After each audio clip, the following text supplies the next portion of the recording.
Hello' guys, মই জুবিন পাপাৰ ছোৱালী। মই আজি বিশেষকৈ এইটো ব্লগ লৈ আহিছোঁ কিছুমান মানুহৰ কাৰণে, যিবিলাকে মোক কমেণ্ট কৰিছে যে সম্পত্তি হাৰাপিব আহিছোঁ, সম্পত্তিৰ কাৰণে আহিছোঁ, সম্পত্তি লুট কৰি আহিছোঁ। তো সেইবিলাকক মই কথা ক'ব খোজোঁ। প্ৰথম কথা হৈছে, ভালদৰে মোৰ পিছফালে বেকগ্ৰাউণ্ডবোৰ চাই ল'ব। মই মাটি ঘৰত থাকোঁ দেই। আৰু প্লাছ সম্পত্তি বুলি কৈছে, সম্পত্তিৰ যদি মই ইমানেই লোভ থাকিলে হয়, মই এই বেক চাইডত ঘৰ থকাবোৰ যিটো দেখি পাইছে মাটিৰ ঘৰ, আজি মই এইখিনি নহয় RCC ঘৰত থাকিলোঁ, হাই ফাই ঘৰত থাকিব পাৰিলোঁ, হাই ফাই লাইফষ্টাইল জীয়াই থাকিব পাৰিলোঁ।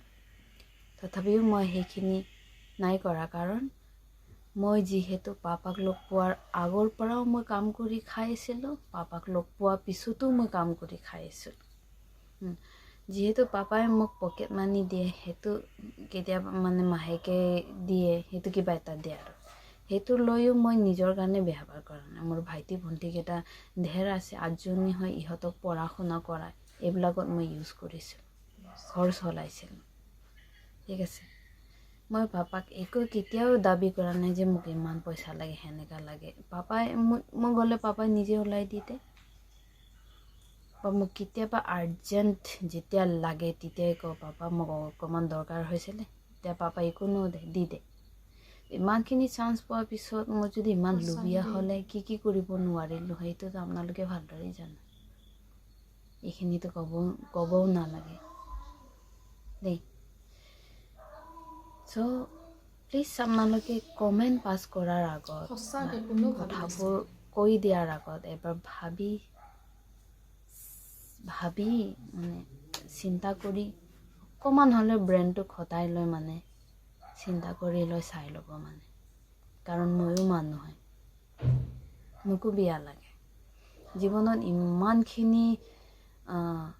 ইমান কষ্ট পাইছোঁ, ইমান কষ্টৰ মাজত মই চলি আছোঁ, এতিয়াও যেনেকাই চলি আছোঁ। তাৰপিছতো আপোনালোকৰ মানে কমেণ্টছবোৰ শুনিব, কথাবোৰ শুনিবলগীয়া ঢেৰ ৰকমৰ কথা। কিছুমানে কৈছে পাপা ঢুকোৱা সময়ত নাই যোৱা, মইহে জানো মই গৈছোঁ না নাই। কেমেৰাত ওলালে গৈছে বুলি বুজা নাযায়তো, মই কেমেৰাৰ পৰা লুকাই আছিলোঁ। যিয়ে নহওক, মোৰ পাৰ্চনেল কিছুমান কথা মই ক'ব নোখোজোঁ।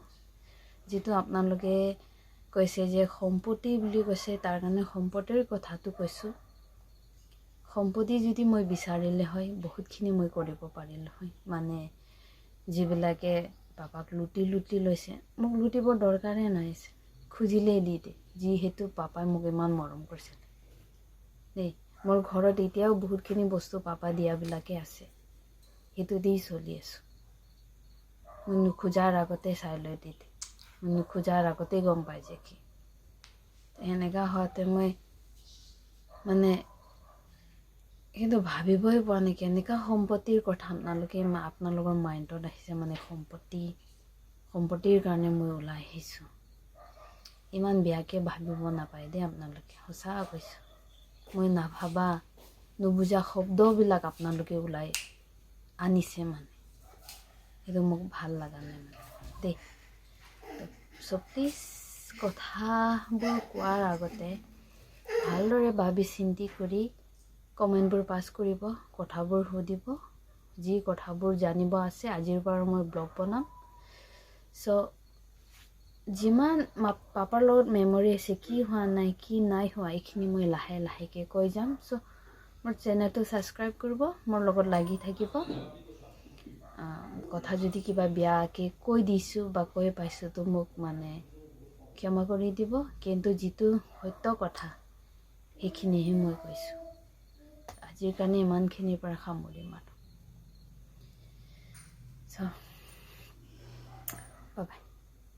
মানুহবোৰ যে অকণো সহানুভূতিশীল নহয়, অকণো সেই অন্তৰৰ মানে ভালপোৱাখিনি বা অন্তৰৰ সকলো মানুহে পইচাৰ পিছত দৌৰা মানুহ নহয়তো। এই ছোৱালীজনী চাবচোন, কথাকেইটা শুনিলেই মৰম লাগে। তাই ঘৰটো আৰু ইমান ভগা চিগা, ইমান যদি আৰু এটা কথা কওঁ, জুবিনদাৰ মৃত্যুৰ পিছতহে আমি গম পাইছোঁ যে কাজলী নামৰ জুবিনদাৰ ছোৱালীজনীও আছিলে। আগতে আমিতো কিমান মানুহ একোনে গমেই নাপাইছোন। তাই যদি তেনেকুৱা কিবা পইচা পাতি বা কিবা পাব্লিচিটি এইবিলাক কৰিব বিচাৰিলে তেন্তে তাৰ আগতেই সেইবিলাক কৰিলে মোৰ জুবিন পাপাই মোক হেৰি কৰিছে, ছোৱালী কৰি লৈছে বা তুলি লৈছে, কিমানখিনি তাই পপুলাৰ হৈ গ'লহেঁতেন। কিন্তু সেইবিলাকতো কৰিবলৈ যোৱা নাই, তাই সাধাৰণভাৱে আছে, যি সম্পৰ্ক আছে তাহাঁতৰ মাজতে আছে। গতিকে এতিয়া যেতিয়া গম পাই গ'ল তাৰ পাছত মানুহে এনেকুৱা ধৰণৰ ট্ৰল কৰিব নালাগে। আৰু ইমান মৰম লগা ছোৱালীজনীকনো বাৰু কেনেকৈ কথাবোৰ ক'ব পাৰিছে, আচৰিত।